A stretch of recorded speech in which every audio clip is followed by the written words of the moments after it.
commencer la session. Bienvenue à tous pour cet épisode 1 de la saison 3 des Têtes chercheuses, les webinaires qui sont organisés par le Comité régional du tourisme et des loisirs sur une idée originale issue de nos travaux avec les universités. Rendre à Pierre Torrente ce qui appartient à Pierre Torrente, c'est lui qui avait trouvé le nom de Têtes chercheuses, Pierre Torrente de l'Istia. Donc l'idée de ces Têtes chercheuses, c'est autour de cette question du tourisme en transformation, en transition, c'est de croiser nos regards pour être capable d'analyser de manière un peu plus fine et profonde ce qui est en train de se passer autour du tourisme. Et il y a beaucoup de choses à dire. Donc, pour ceux qui ont eu la chance de suivre les saisons précédentes, on a abordé pas mal de sujets déjà. Les webinaires Têtes chercheuses, c'est un format d'une heure à peu près, dans lequel vous allez avoir l'occasion d'écouter des enseignants, des chercheurs, des professionnels, des gens qui ont vécu une expérience euh, relative au sujet qu'on veut explorer. Le sujet d'aujourd'hui, c'est entreprendre dans le tourisme. Quelles en sont les règles, quelles en sont euh, les éléments, les composantes qui sont importantes à partager avec vous aujourd'hui. Voilà, c'est ça l'idée. Les têtes chercheuses, aujourd'hui, c'est pas uniquement des webinaires, ce sont aussi des podcasts qu'on essaye de mettre en place. Je sais pas si vous en avez déjà écouté, je vous encourage à le faire. On essaye, c'est un podcast fait maison qu'on a envie de partager avec vous, toujours dans la logique de croiser les regards et puis d'aborder les sujets de manière un petit peu différente. C'est donc justement à l'occasion d'un de ces podcasts où on avait donné la parole à des étudiants en Occitanie. D'ailleurs, je pense que certains sont dans la salle. On s'était rendu compte que la projection professionnelle de ces jeunes à qui on avait donné la parole, elle n'était pas tournée. Personne nous avait dit je veux travailler dans un office de tourisme. Personne nous avait dit je veux travailler au comité régional du tourisme et des loisirs. Mais beaucoup avaient des projets personnels justement de création d'entreprise. On s'est dit est-ce que c'est un sujet euh, qui correspond à l'ère du temps, à l'époque post-Covid? Est-ce que c'est quelque chose qui est plus structurel? Donc, on avait envie d'aborder ce sujet-là. Et pour ce faire, on réunit autour de la table de ce webinaire plusieurs personnes. Nous avons Christine Pagnon-Maudet qui va se présenter tout à l'heure, que je laisserai se présenter, qui est maître de conférence à l'Université de Perpignan. Comme c'est l'usage dans le cadre de ces webinaires Têtes chercheuses, on aime bien aussi les retours d'expérience. Donc, Valentin nous présentera l'expérience, l'entreprise qu'il a créée, les ateliers Jaco. Je les laisserai se présenter, hein. Je vous donne juste les prénoms pour laisser un peu plus de place à la présentation. Charlotte présentera aussi le projet des cabanes de Pyrène, qui est un projet qui a été créé dans l'Ariège. Et non, c'est pas dans l'Ariège. Dans les Hautes-Pyrénées. C'est dans les Hautes-Pyrénées. Voilà, ça commence mal. À la télé, ils ont des fiches et tout ça. Moi, j'ai pas eu le temps de réviser mes fiches. Et Bettina nous présentera aussi une initiative, une structure qui accompagne des étudiants dans leur projet de création d'entreprise. Donc, on va essayer de se donner un temps de parole pour poser le sujet. Et l'idée, c'est qu'on puisse ensuite débattre, échanger, que vous puissiez poser des questions. Aux intervenants et puis rebondir éventuellement sur ce qui a été dit. Donc, sans plus attendre, puisque ça passe très vite une heure, je vais donner la parole à Christine, qui a beaucoup travaillé sur ce sujet de la création d'entreprise et qui va partager son expérience et sa vision des choses avec nous aujourd'hui. Oui, Merci. bonjour à toutes et tous. Merci de me donner la parole et de m'avoir invité. C'est vrai que la création d'entreprise, c'est la passion de ma carrière depuis à peu près une trentaine d'années, hein. Voilà, puisque donc c'est ma spécialité universitaire. Et donc, bon, rapidement, je suis maître de conférence émérite à l'Université de Perpignan, après avoir dirigé l'IAE, qui est l'Institut d'administration des entreprises. Donc, l'essentiel de ma carrière a été fait à l'Université de Perpignan, mais parallèlement, j'ai beaucoup d'expérience de terrain puisque j'ai été élue pendant 2 mandats, élue au tourisme, hein, tout simplement à la ville de Perpignan, mais aussi à l'agglo Perpignan-Méditerranée, et membre du Conseil national du tourisme pendant une dizaine d'années, tant que ce conseil était en véritable activité. Tout mon travail universitaire a été orienté vers la création d'entreprises. Donc, j'ai écrit un certain nombre d'ouvrages, et dont le dernier qui a été spécialisé dans, que je vous présente, sur la création et la reprise d'une entreprise de tourisme aux éditions Ellipse. Bien, alors, donc, qu'est-ce que pour moi, qu'est-ce que ça signifie créer ou reprendre une entreprise et réussir? Donc, qu'est-ce que c'est qui va générer cette réussite? Bon, déjà, il me semble essentiel de prendre du temps pour que le futur créateur, le futur repreneur prenne du temps pour réaliser une sincère et réaliste introspection. C'est-à-dire qu'il doit véritablement, chacun doit se confronter à sa personnalité, à ses compétences, à ses forces, à ses faiblesses, et surtout avoir à l'esprit qu'il n'y a pas de typologie unique d'entrepreneur. Pourquoi? Parce que tout simplement, chacun a ses propres valeurs, chacun a ses propres critères de réussite, et chacun va devoir mettre en place des stratégies en fonction de ses propres talents. Donc, en quelques minutes et en 4 points, je vais essayer de vous indiquer ce qui me semble essentiel pour bien démarrer le projet de création ou de reprise d'entreprise. D'abord, le premier point, ce qui me semble totalement essentiel, c'est d'effectuer son bilan personnel et professionnel. J'ai l'habitude de dire que les capacités personnelles incontournables de chacun sont réunies dans nos propres datas. Nos propres datas, ce sont nos données. Alors, que veut dire le mot data? Alors, bien évidemment, tout le monde sait à peu près ce que ça veut dire, mais pour moi, ça veut dire 4 choses. Ça veut dire d'abord, le premier D, c'est le désir. Si vous ne désirez pas véritablement créer une entreprise ou la reprendre, franchement, il ne faut pas le faire. Il ne faut pas le faire parce que c'est une passion, c'est une envie que l'on a au fond de soi. Le A de data, le premier A, ça veut dire tout simplement des aptitudes. Parce que malgré tout, tout le monde n'a pas à 100% des aptitudes pour créer ou reprendre une entreprise. C'est-à-dire un certain don, des certaines qualités, des aptitudes qui vont faire qu'on va être persévérant, qu'on est plutôt optimiste, qu'on est plutôt serein face aux difficultés, qu'on a une espèce de voilà. Et ces aptitudes, qui vont être aussi des aptitudes à la gestion, au management, tout le monde n'est pas doué pour ça, vont être confrontées par le T. Le T, ça va être un tempérament de battant, un tempérament de quelqu'un qui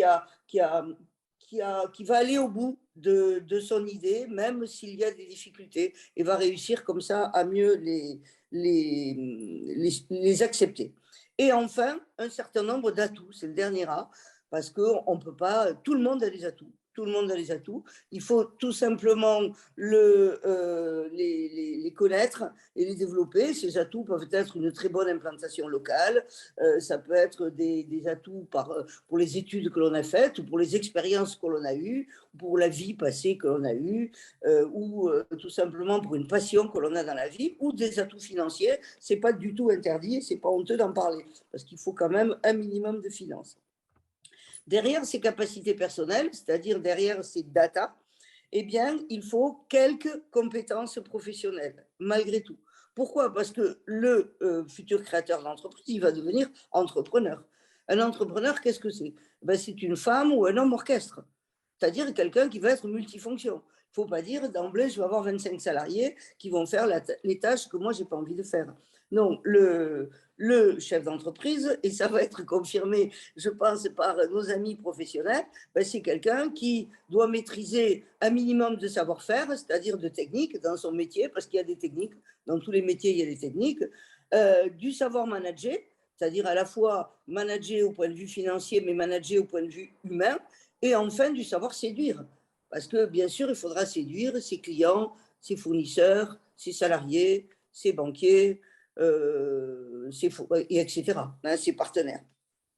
Et enfin, dernier élément du bilan personnel et professionnel, c'est être très au clair avec ses capacités financières potentielles. C'est-à-dire que c'est vrai que On est dans une société, alors on nous a expliqué il y a quelques années qu'on pouvait créer une entreprise avec 1 euro.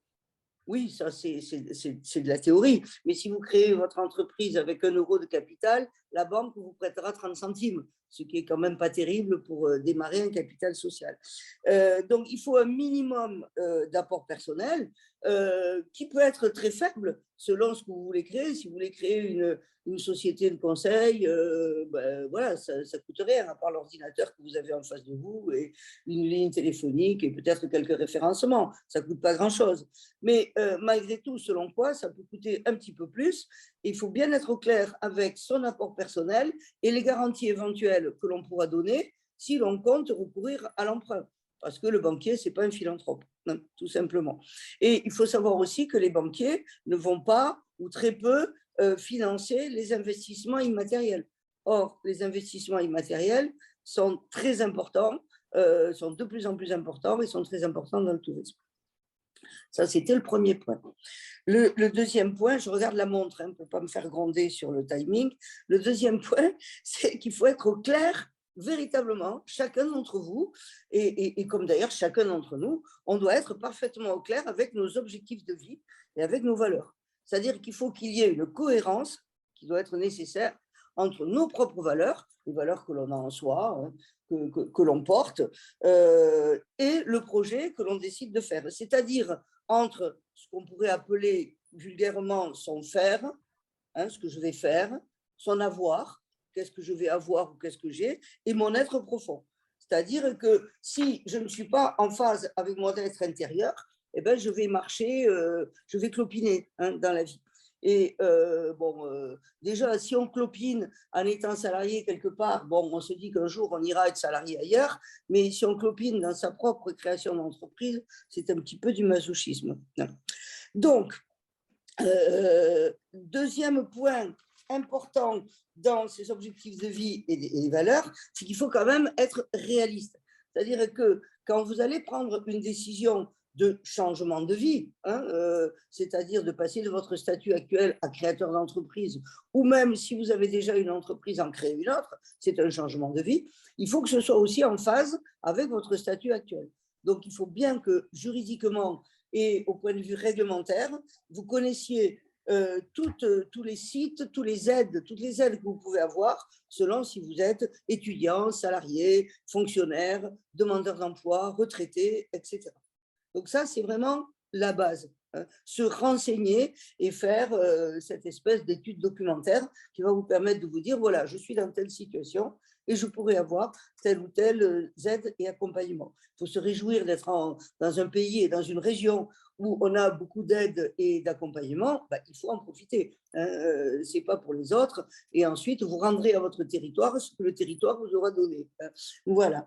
Le troisième point, et ça va vous sembler curieux que ça n'arrive qu'au troisième point, c'est trouver une idée de création ou de reprise. Alors, pourquoi ce point n'arrive qui semble arriver tardivement? Il n'arrive pas du tout tardivement. Pourquoi? Parce que la véritable réussite, elle va venir des deux précédents points, c'est-à-dire de votre capacité à valoriser vos compétences, vos moyens, et à profiter des opportunités qui vont exister, soit par rapport à votre statut, soit par rapport à votre implantation territoriale. Alors, trouver une idée, qu'est-ce que ça signifie? Ça signifie quatre choses. Ça signifie d'abord trouver une idée pertinente. Qu'est-ce que c'est que j'appelle la pertinence d'une idée? C'est-à-dire qu'il y ait véritablement une adéquation entre vous, le porteur de projet, et l'environnement dans lequel vous comptez implanter votre entreprise, que ce soit un environnement géographique ou que ce soit sur le web. C'est-à-dire que vous devez avoir identifié des besoins, des attentes réelles ou potentielles d'un marché clairement identifiés à deux points de vue. Au point de vue quantitatif, parce qu'il vous faudra un certain nombre de clients, mais également au point de vue qualitatif. C'est-à-dire que ce marché, il doit être mesurable et solvable. On peut avoir un marché très important autour de soi, mais si ce marché n'est pas solvable, ou alors s'il a d'autres priorités, c'est un petit peu ennuyeux. Ensuite, le deuxième point de la recherche d'une idée, c'est d'avoir dans le marché actuel, parce qu'il y a un marché qui existe, hein, bon, peut-être vous amenez l'idée du siècle, mais généralement, on s'insère dans un marché actuel, eh bien, vous devez avoir identifié la valeur ajoutée que vous allez apporter sur ce marché. Hein. La bonne idée, votre bonne idée, c'est celle qui va rencontrer un marché. C'est-à-dire que vous devez penser client et à ce client-là, qu'est-ce que vous allez lui apporter comme valeur ajoutée. De là, ça va vous amener à analyser, à identifier et à analyser la concurrence. Alors, moi, il y a souvent des créateurs qui me disent « Ah, mais moi, des concurrents, j'en ai pas. » On en a toujours. Hein.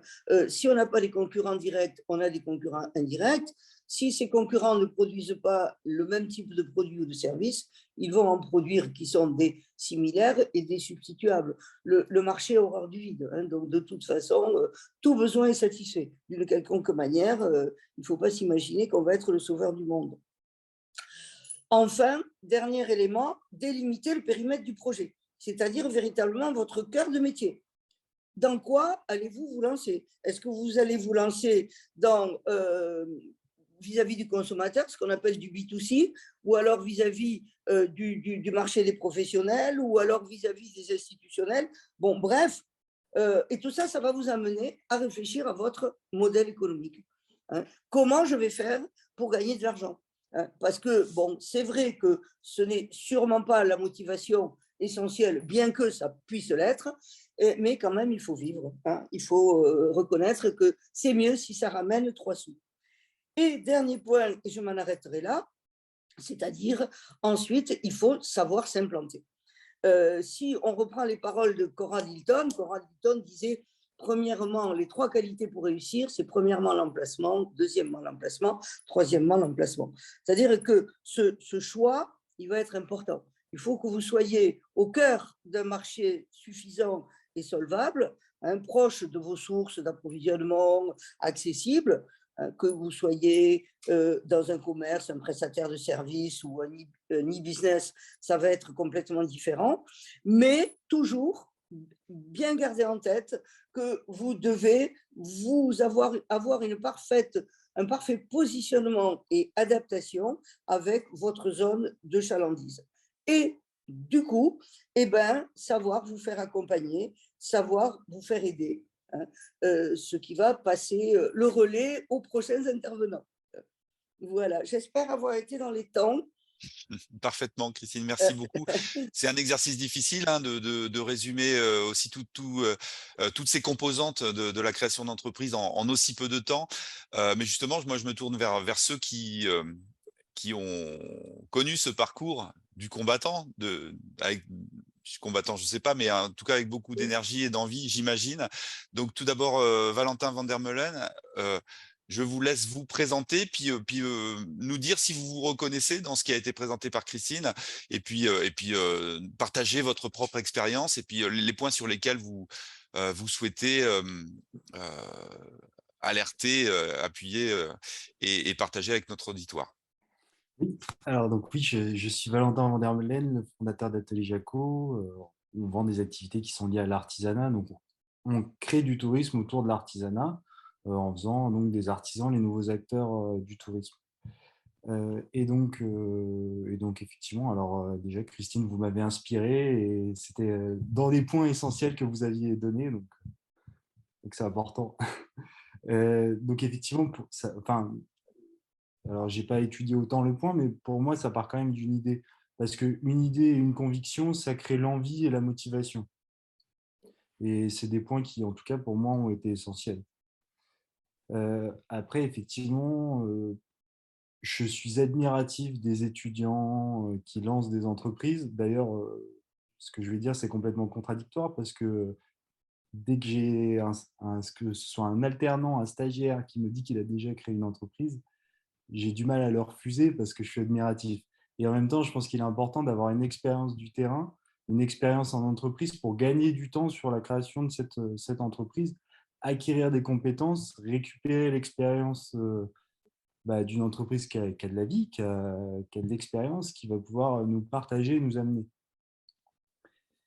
effectivement un peu de moyens, hein, parce que partir de zéro, c'est très compliqué. Malheureusement, même s'il y en a qui arrivent très bien, une entreprise, ça ne se lance pas en 3 semaines. Et donc, du coup, à un moment, ça demande des moyens pour se donner toutes les chances de réussir. Et c'est aussi là que le côté expérience professionnelle au préalable est intéressant pour pouvoir par la suite se permettre de se donner les moyens de réussir son projet entrepreneurial.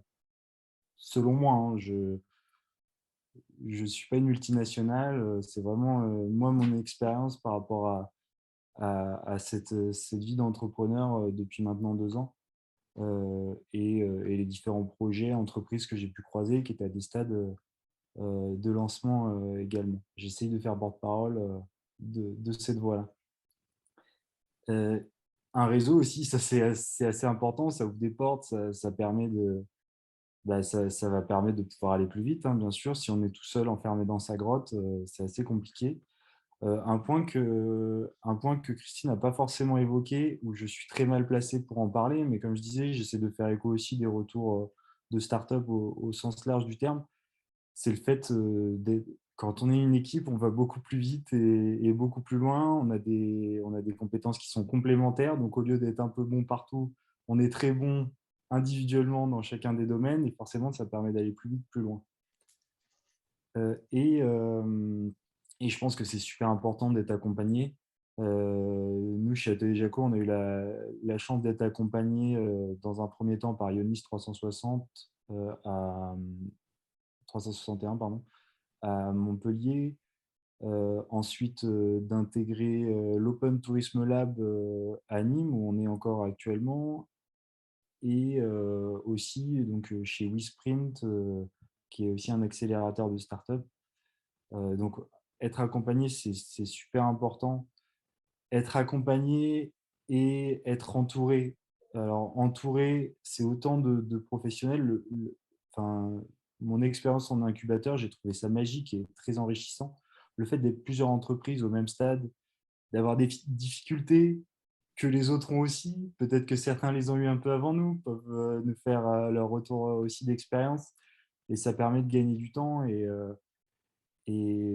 d'essayer d'être toujours au maximum de perdre le moins de temps possible, parce que aussi entreprendre, c'est une course au temps, parce que on revient au point de base, hein, une question de moyens, c'est une course à générer du chiffre pour pouvoir continuer ce projet, cette entreprise.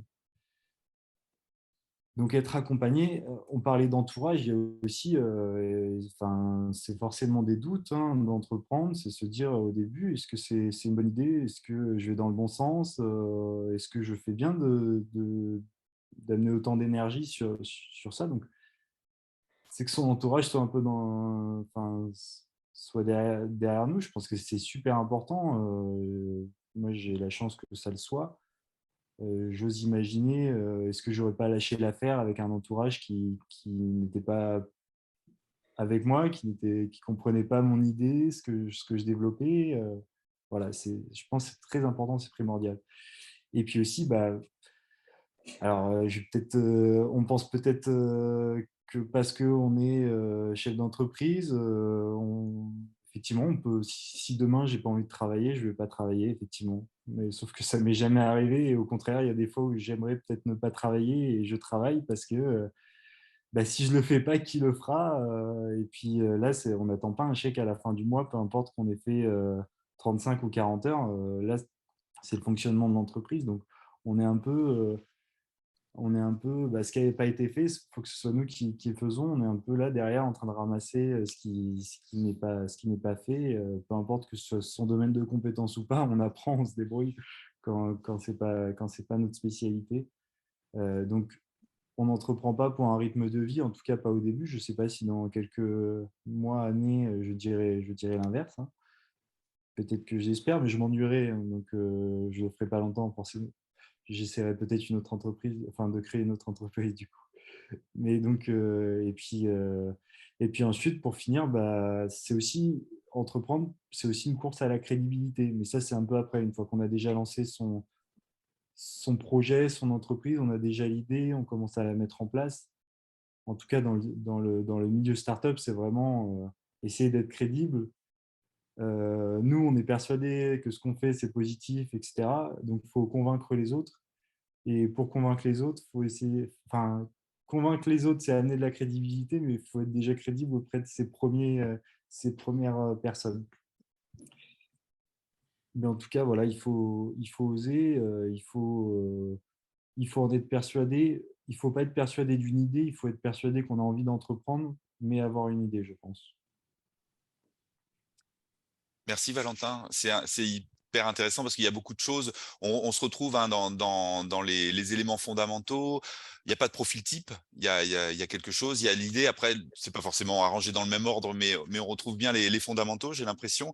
Cette question de la crédibilité, c'est la valeur ajoutée aussi qu'on évoquait tout à l'heure. Quelque part, qu'est-ce qu'on apporte? Puis moi, j'aime bien l'idée aussi de combattre un peu les fantasmes. Le chef d'entreprise, oui, moi demain je travaille pas, l'année prochaine je travaille pas et je retravaillerai dans 2 ans.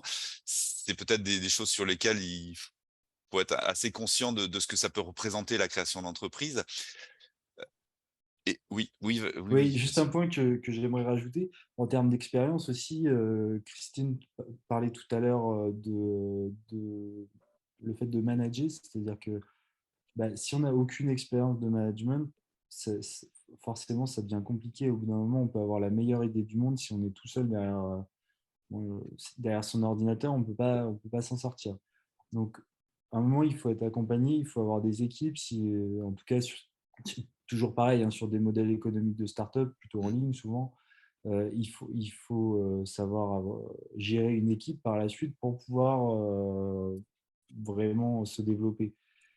Et sans être passé par la case entreprise, sans avoir eu un peu de responsabilité en entreprise, c'est forcément quelque chose d'un peu compliqué à gérer et à acquérir comme ça sur le terrain.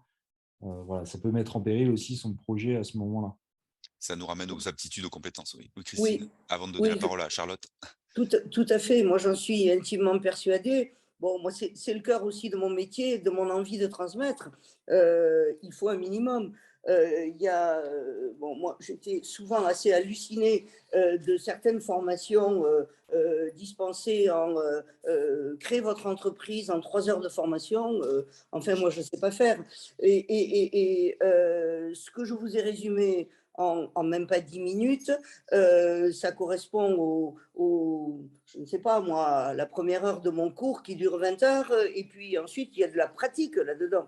C'est-à-dire qu'il y a du savoir-faire, du savoir manager, il y a de l'humain. Alors moi j'ai beaucoup aimé, bon moi je ne l'avais pas traité parce que je savais que Valentin le ferait, l'idée d'être bien sûr accompagné, entouré, c'est très très important, c'est l'entourage familial, l'entourage amical et l'entourage professionnel. Tous les réseaux, n'en parlons pas, moi je suis une fan des réseaux. Bon, et Emmanuel qui travaille avec vous peut vous dire que bon, quand on travaillait dans le tourisme, on travaillait en réseau. Et en revanche, ce qui est important, et ça Valentin l'a bien montré, c'est que ça ne va pas être un long fleuve tranquille, on ne va pas se reposer pendant longtemps, pendant qu'on va être chef d'entreprise, on va travailler souvent, donc ça montre bien qu'il faut totalement être en phase avec soi-même et avec ses propres valeurs. Être investi, mais c'est pas forcément une course en solitaire. Est-ce que Non, Charlotte, vous vous retrouvez dans ce qui a été dit? Et puis, est-ce que vous pouvez partager votre expérience avec nous? J'ai l'impression que c'est pas une expérience solitaire non plus, c'est quelque chose de Non, collectif. pas du tout. Je me retrouve complètement, mais à 300% dans les propos qui ont été partagés jusque-là. Et bravo à Christine, du coup, pour avoir fait un résumé aussi condensé et aussi complet en si gentil. peu de temps.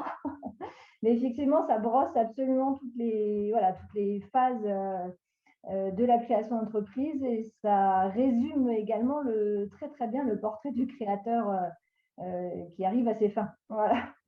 Euh, du coup, alors ce que je propose, c'est peut-être, je ne vais pas me répéter par rapport à ce que vous avez dit parce que c'est très très bien résumé, c'est plutôt d'illustrer vos propos par ma propre expérience. Du coup, moi j'ai une entreprise qui est touristique, donc on est voilà, dans ce domaine ciblé. Et mon parcours résume toutes les étapes du réseau de départ, de la formation, voilà, du temps de réflexion, etc., que vous avez évoqué jusque-là.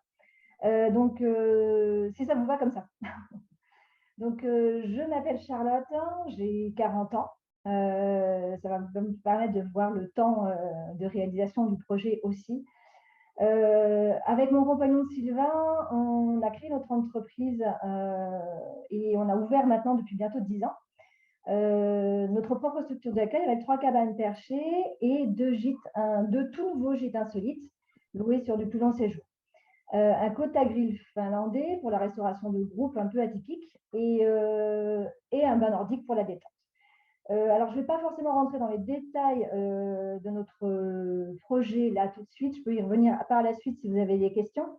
Et sur aussi le pourquoi du comment nous avons fait ces choix. Mais c'est forcément lié à notre expérience, à l'étude du marché, et on a réfléchi notre projet pour répondre à une demande et aux besoins actuels de ce que cherchent les clients quand ils cherchent à s'évader. Donc, on est tous les deux issus de la formation, en fait, d'une formation spécialisée en tourisme durable, développement local et aménagement montagnard, spécialisée sur la gestion des structures touristiques. On a eu la chance de faire cette formation à Foix, donc entre 2000 et 2004, sous la direction de Pierre Torrente, lié à l'ISTIA, anciennement CETIA, et dépendant du coup du Mirail à Toulouse. À l'issue de la formation en 2004, donc on avait déjà la volonté de créer notre propre projet qui a évolué au fil des années, de nos expériences, de nos rencontres, des opportunités, des évolutions du marché, du tourisme notamment, du coup, puisque c'est ce qui nous concerne. Et on a, dès le départ, tout mis en œuvre pour le mener à bien. Tout d'abord, en testant notre capacité à travailler ensemble. Voilà, ça, c'était très important pour nous. C'est très bien, on a des beaux projets, on a envie de créer notre propre structure, mais est-ce que déjà on est capable de travailler ensemble avec nos 2 tempéraments différents, voilà.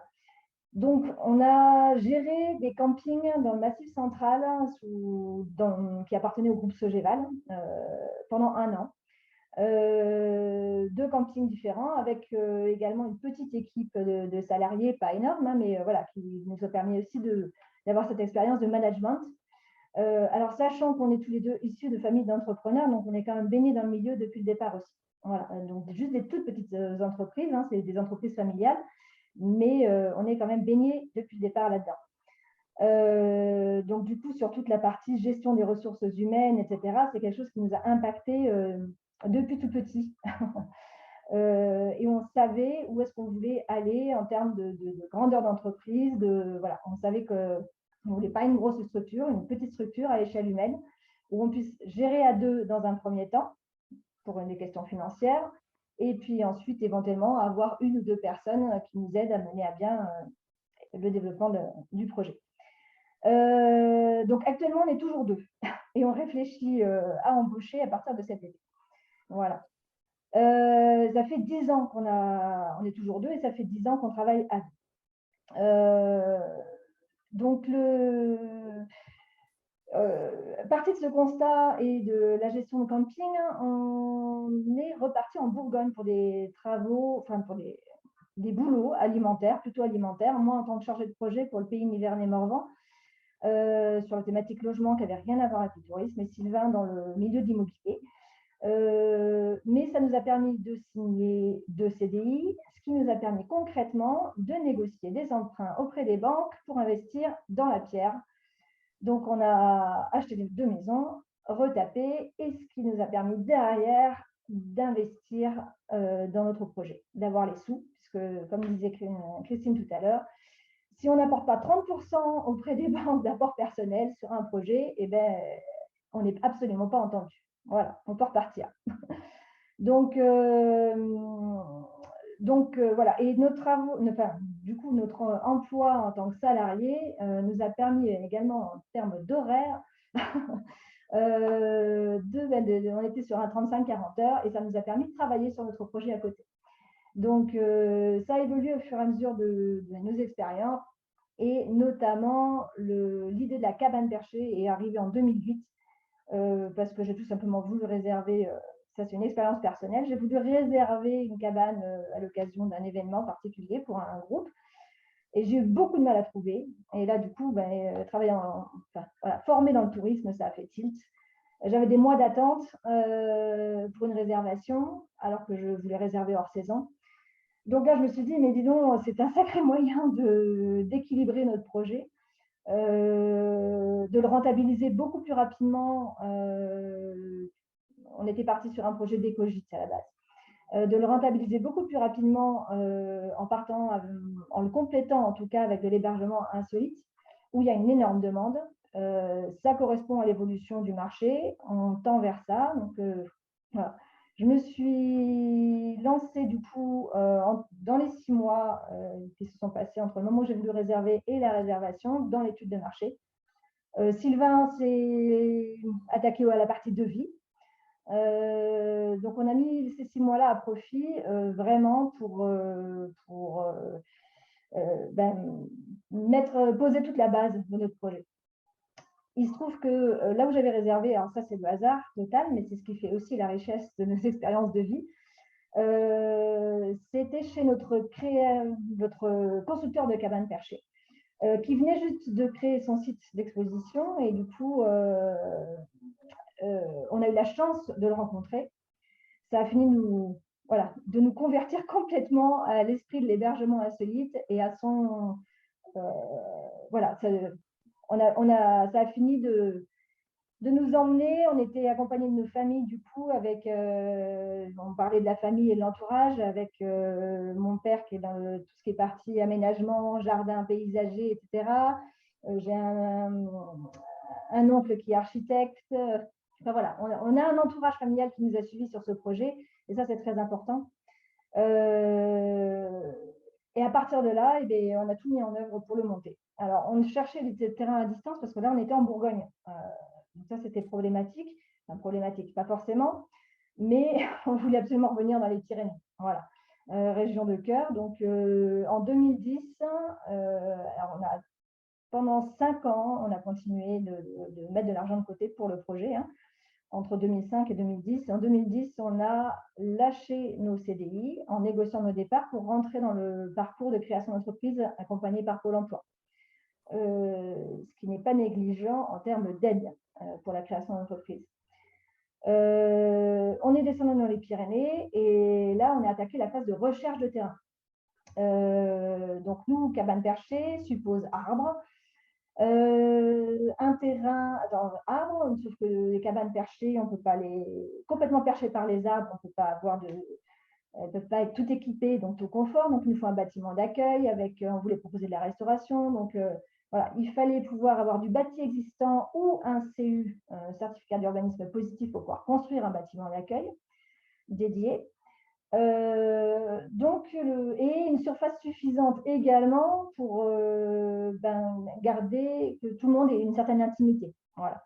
On ne voulait pas des hébergements comme dans un camping les uns sur les autres. On voulait absolument que tout le monde soit baigné par la nature autour et chacun ait son espace. Voilà. L'intimité est un maître mot chez nous.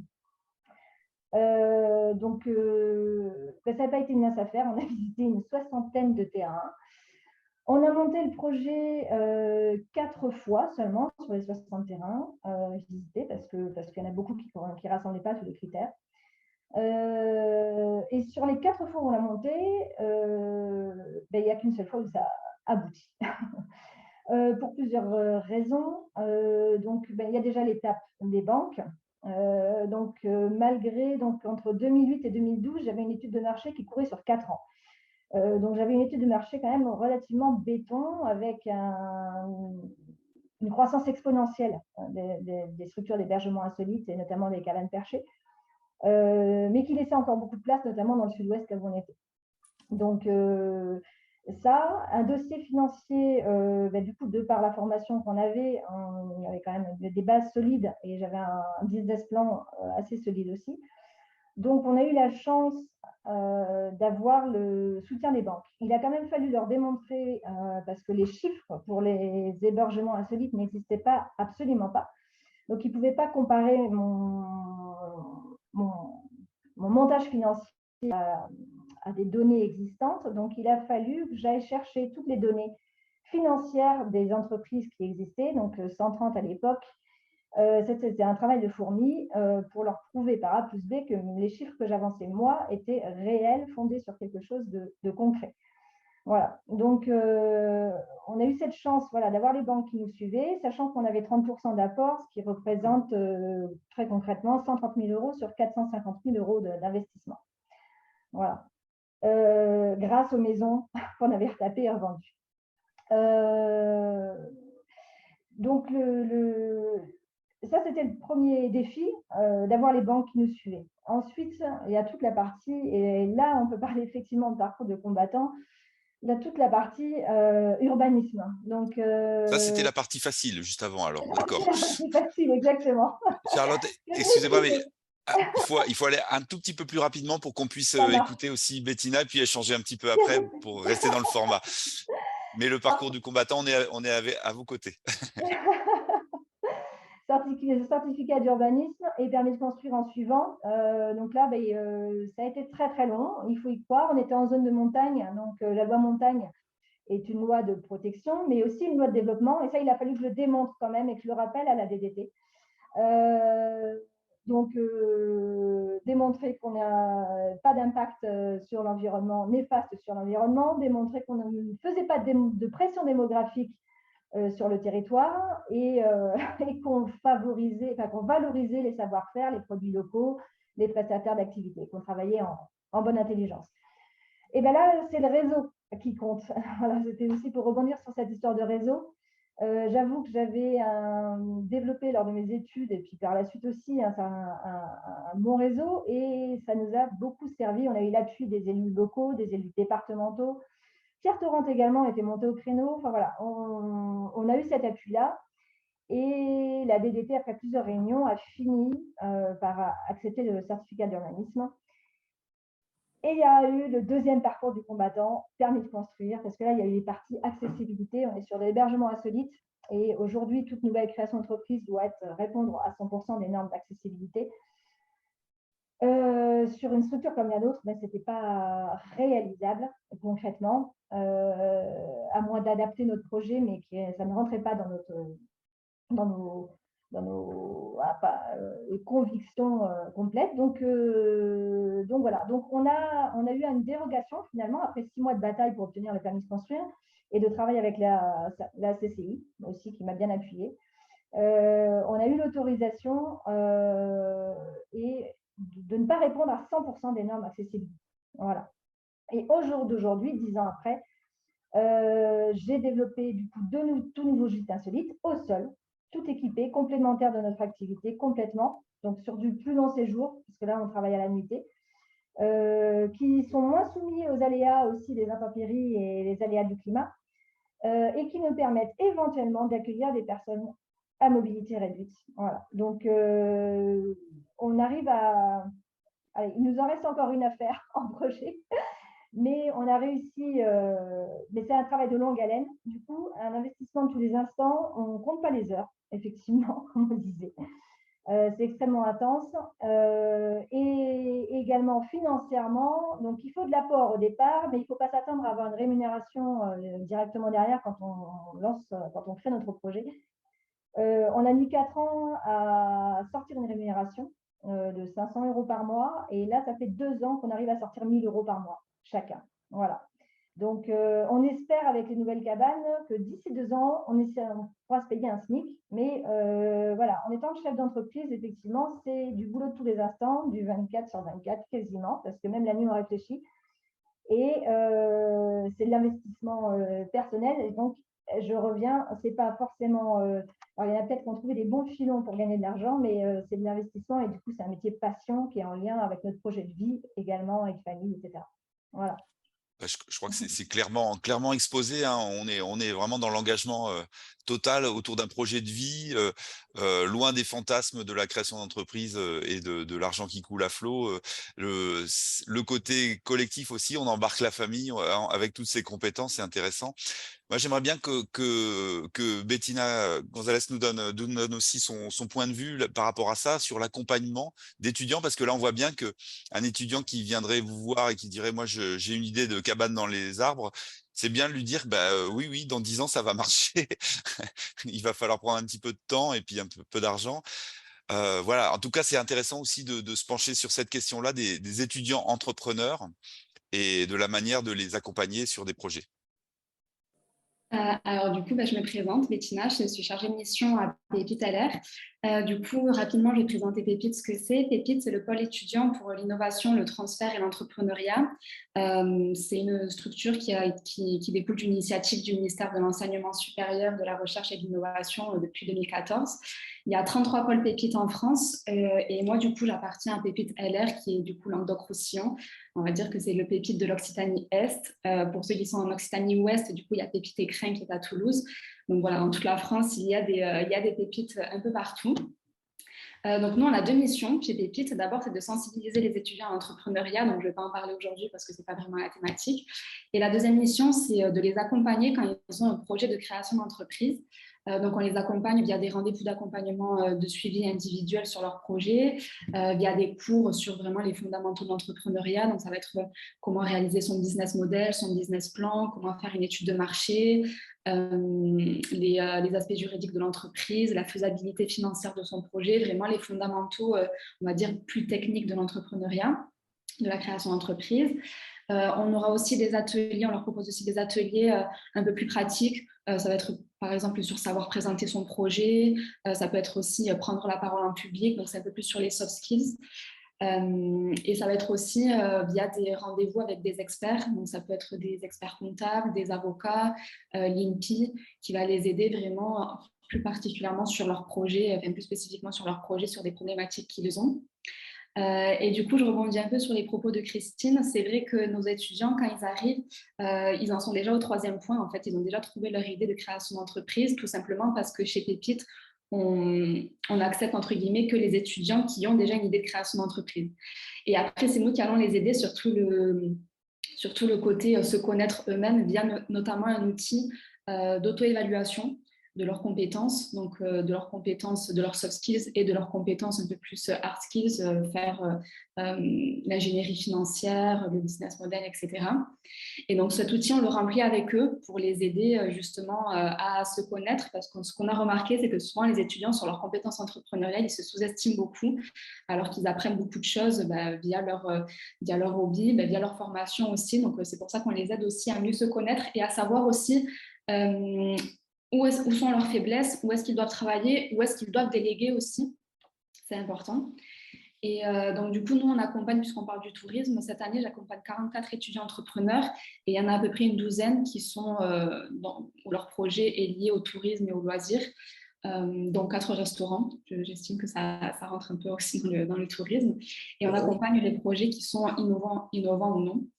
Donc voilà, je pense que c'est important aussi pour les étudiants d'être accompagnés. Il y en a qui n'ont pas du tout besoin d'accompagnement. Il y en a qui ont vraiment cet esprit déjà d'entreprendre, limite de naissance. Ils savent, ils ont ce tempérament de battant. Ils savent où chercher les informations. Ils lisent des bouquins. Enfin, limite, ils n'ont pas besoin d'accompagnement. Mais il y en a d'autres qui reconnaissent leurs limites et qui viennent nous voir du coup pour qu'on les aide vraiment concrètement sur leur projet, à faire leur étude de marché, à connaître leur public cible, à connaître le potentiel de leur projet. Et c'est vrai que je rebondis un peu aussi sur les propos de Charlotte. C'est important qu'ils soient réalistes aussi. Il y en a certains qui sont un peu rêveurs, qui pensent qu'en montant leur entreprise, dans 1 an, 2 ans, ils auront déjà un revenu conséquent, mais il faut aussi qu'ils se rendent compte qu'un projet d'entreprise, ça peut être long, c'est beaucoup de travail. Donc c'est vrai qu'on est là aussi un peu pour leur montrer la réalité, notamment via des retours d'expérience de porteurs de projets qui ont lancé leur entreprise. Et ça les aide beaucoup parce que ça leur montre aussi la réalité, en fait, tout simplement. Donc voilà, après, je reprends un petit peu les points de Christine. C'est vrai que nous, on va les aider, du coup, une fois qu'ils ont trouvé leur idée de création d'entreprise, on va les aider notamment à identifier leurs valeurs ajoutées, quels sont leurs avantages concurrentiels. On va les aider à faire leur analyse concurrentielle pour trouver leurs avantages et aussi délimiter le périmètre du projet, comme vous disiez, donc le périmètre géographique, le marché, voilà, est-ce que c'est un marché niche ou pas.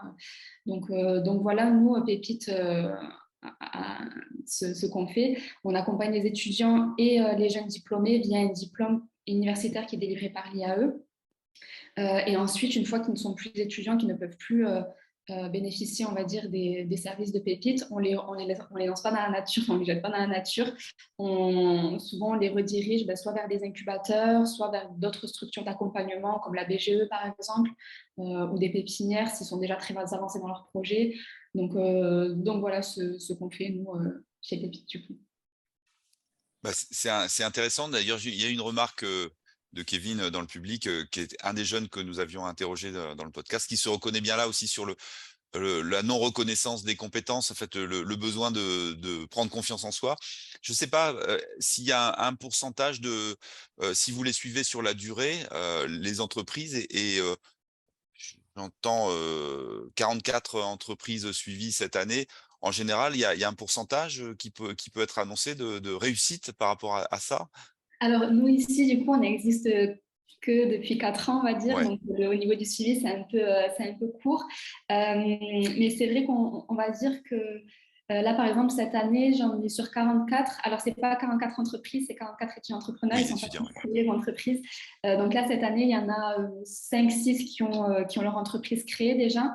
Donc là, pour l'instant, je ne peux pas encore faire de suivi. Mais après, sur ceux des années précédentes, je ne pourrais pas vous dire un pourcentage ou un chiffre exact parce que du coup, je ne les ai pas tous suivis, c'est de l'année précédente. Mais on en a quelques-uns qui ont créé leur entreprise et qui sont pérennes, en fait, hein, qui ont continué, qui souvent, ils ont continué leur accompagnement soit dans un incubateur, soit dans une pépinière.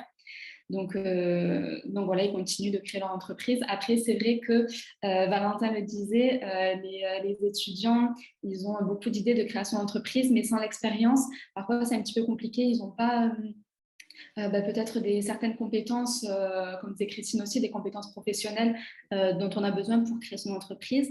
Mais par contre, le fait de passer par l'accompagnement de Pépite, ça leur donne cette envie d'entreprendre. Et même s'ils entreprendront que dans 10 ans, ben, au moins la graine aura été semée, on va dire, et ils y repenseront, et ils repenseront peut-être à ce qu'ils ont appris durant l'accompagnement. Et du Les coup, bases seront là, oui.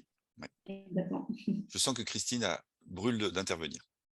Non, mais en fait, bon, moi, ça fait 25 ans que j'accompagne des étudiants dans la création d'entreprise, puisque c'est un cours hein, qu'ils suivaient, mais à l'issue de ce cours, moi, je suis absolument contre les examens, donc il n'y avait jamais d'examen dans mes cours, il y avait juste la présentation d'un dossier qui collait le plus à la réalité, qui ressemblait quelque part à un business plan, etc.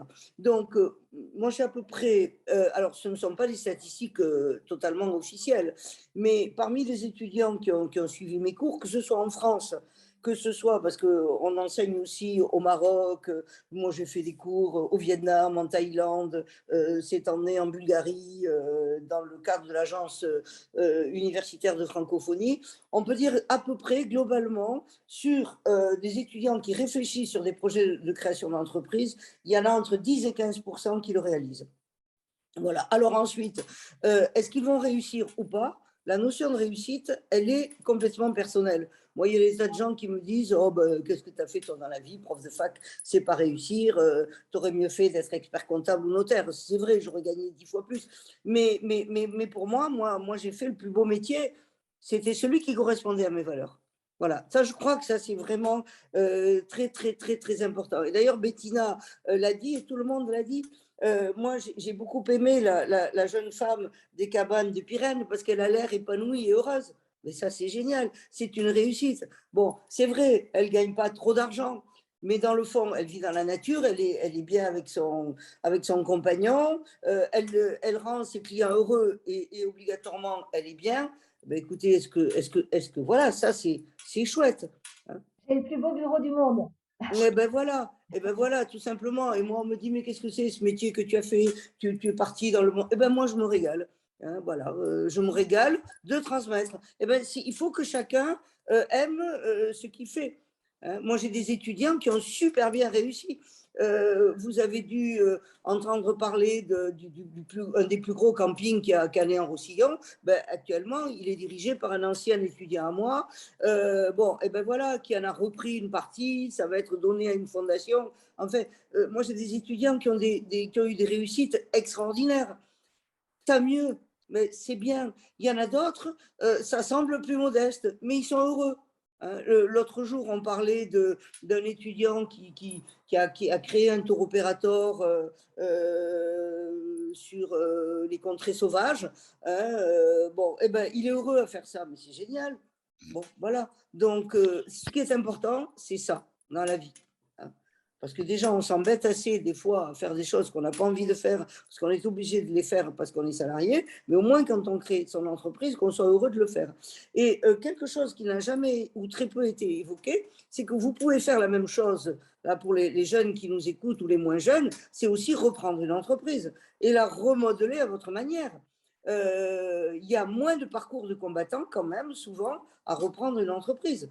Moi, je connais des gens qui ont repris des restaurants, des hôtels et qui en ont fait des tas de choses, ou qui ont repris des agences de voyage un peu moribondes et qui les ont orientées vers des stratégies de niche, particulièrement bon, dans une de mes passions qui est la rando.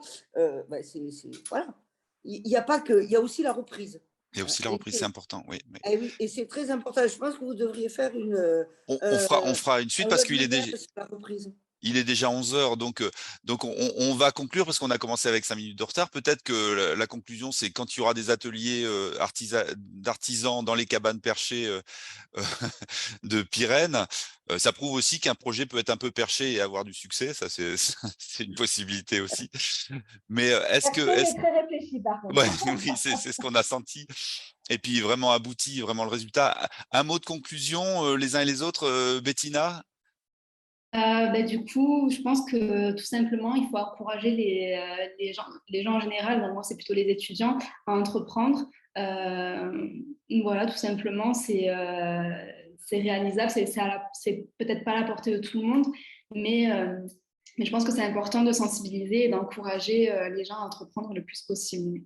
Pour être heureux, pour trouver sa place. Charlotte, un mot de conclusion? Je pense qu'il faut vraiment y croire, c'est ce que je dis. On vient souvent me voir sur cette thématique-là, les gens qui ont des projets similaires aux nôtres, et il faut y croire. Il y a toujours un moyen de trouver une petite faille, même dans la législation, qui nous permette d'arriver à, voilà, à mettre en place et à mettre en œuvre nos projets. Donc, il faut y croire jusqu'au bout, être persévérant, en fait. C'est la persévérance qui fait tout. Merci. Valentin, un mot? Un mot, oser se lancer. Hein. Dans tous les cas, vous verrez bien ce que ça donne. Vous serez très vite fixé, je pense. Et en tout cas, y croire à fond, effectivement, c'est primordial. Merci. Christine, Alors un mot moi, de la j'en ai fin? deux. J'en ai deux. D'abord, il faut apprendre à devenir créateur ou repreneur d'entreprise, comme on apprend à devenir entrepreneur, parce qu'un créateur, c'est un entrepreneur, c'est un manager. Et enfin, je terminerai par une citation de Pablo Picasso que j'aime beaucoup.